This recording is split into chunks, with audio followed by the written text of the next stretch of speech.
Hi, I'm Steve of Paper Theatre and I'm the creator of Olentzero shadow puppetry performance in collaboration with Haywire.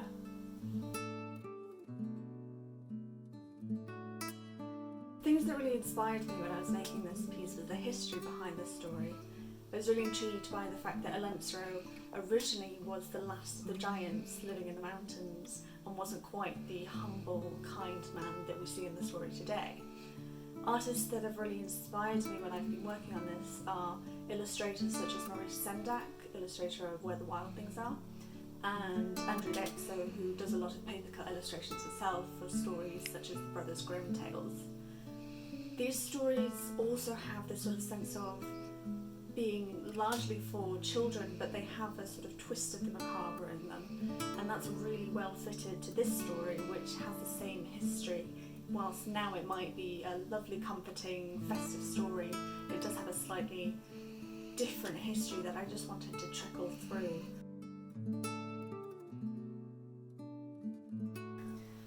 So overall I was working on this piece for about 6 weeks in total, and the first couple of weeks or so that were very much research and development. So I had a look at the history of the story, I had some research into Basque culture and imagery, which is a wonderful thing to be researching around Christmas time.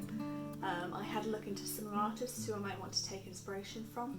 I mentioned I've been very inspired by illustrators such as Maurice Sendak and Olentzero, she does very similar styles of illustration to mine.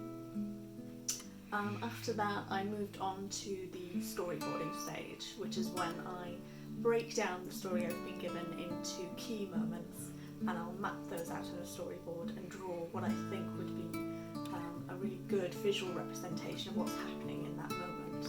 So for example, one of those might have been the fairy discovering Olentzero in the forest, and I draw out how I want to depict that and any actions or movements that need to happen there, so I can have already in my head which puppets I need to make that move, so I have plenty of time to make sure those work properly. After I've done the storyboard, I move into the making phase. So I'll start cutting out all of the actual pieces.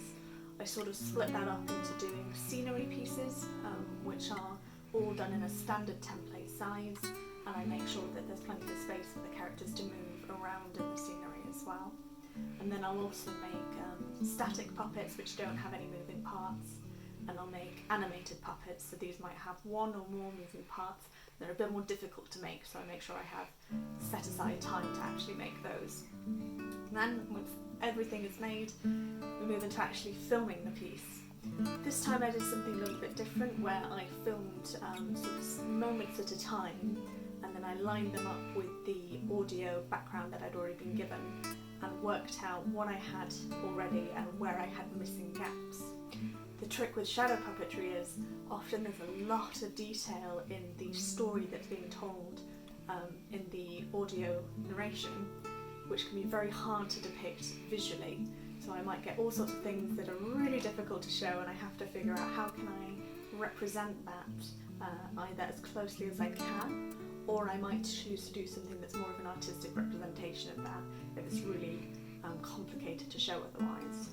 And you'll see that in the story as well. There's bits where it's very literal, such as Olentzero really is walking down through the mountains to go to the village, and then there's bits that's a bit more of a representation of what you're hearing. For example, the moments when Olentzero and his father are chopping away in the woods, and then one fades out and they're older, and it fades out and they're older again, and at the same time the narration is saying all sorts of things about what else is going on in the meantime, but that felt like a useful way to demonstrate the passing of time, and the relationship as they're aging, and the work that was going on the whole time.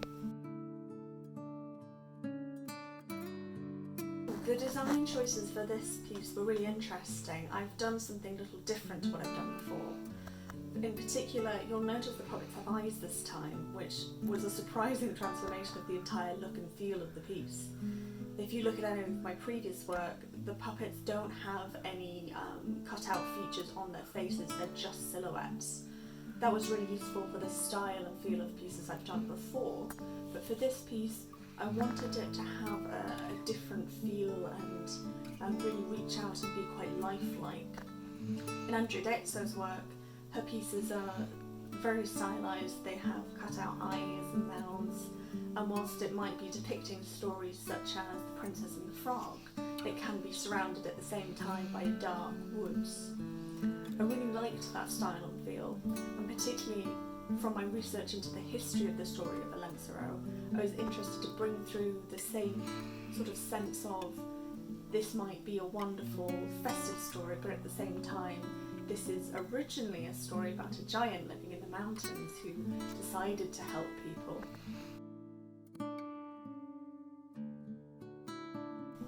On average, in a 2-hour slot working on this piece, I would get done either maybe 2 small puppets or 1 large landscape.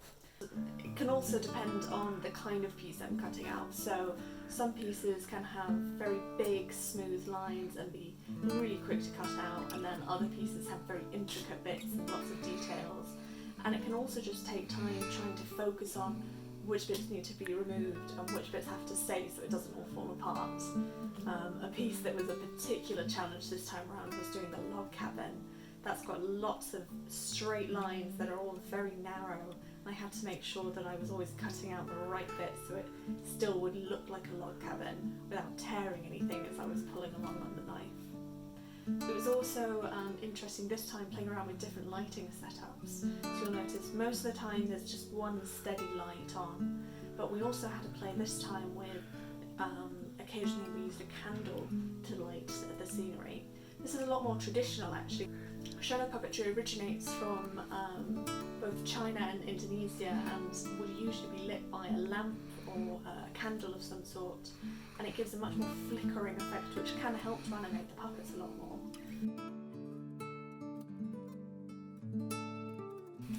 I'm really drawn to shadow puppetry because of the much wider variety of things you can achieve compared to actors on a stage. Puppets can fly through the air, they can tumble downstairs, they can fall apart, come together, which we can't do. Using puppets can really animate a story in ways that just aren't possible otherwise. I'm particularly drawn to shadow puppetry because I really love the style and character that it can bring to a story by just having these silhouettes interacting with each other. I think by removing the colour, it puts a lot more focus on the shapes and the lines and the movement itself. And it really narrows down the focus so that just this little moving piece of paper suddenly springs to life. Shadow puppetry felt like a really great fit for this story because it's such a traditional folk tale which often suits puppetry that feels very handmade and you can see how it's been crafted almost. And also with the setting being in the mountains, it felt like a good fit because despite the mountains and the location that it's set in being very beautiful, it is quite devoid of colour, so it felt like quite a nice representation to do it through shadow puppetry.